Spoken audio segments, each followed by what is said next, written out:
Učíš sa hrať na bicie a chceš kvalitne a efektívne napredovať? Toto cvičenie je až tak moc jednoduché a samozrejme, že ho podľa mňa ešte nikomu nenapadlo dávať na internet. Ale začneme od toho, ako sa dá zakomponovať do bežného dňa. Poznáva sa pri týchto záberoch, ako si častokrát vykotený pred bedňou s pivom a čipsami v ruke? Ja tu mám pre teba riešenie, vďaka ktorému je koniec týmto až smrtonosne pasívnym dňom.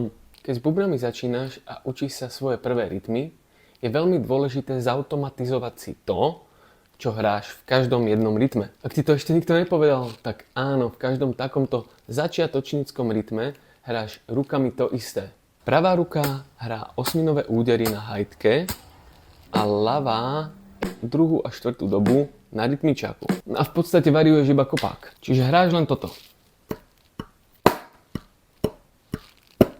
Pre stiaženie si môžeš do toho napríklad počítať. Raz a dva a tri a štyri. Alebo pozerať televízor. Alebo čokoľvek iné, čo trochu odvedie tvoju pozornosť a preverí, že či máš tento základ, pattern, ostináto, alebo akokoľvek inak to nazveš, dostatočne zautomatizovaný. Daj tomu čas a ver mi, že každá variácia kopáku ti takto pôjde o mnoho jednoduchšie. Pre ešte viac obývačkových tréningových videí sleduj môj profil.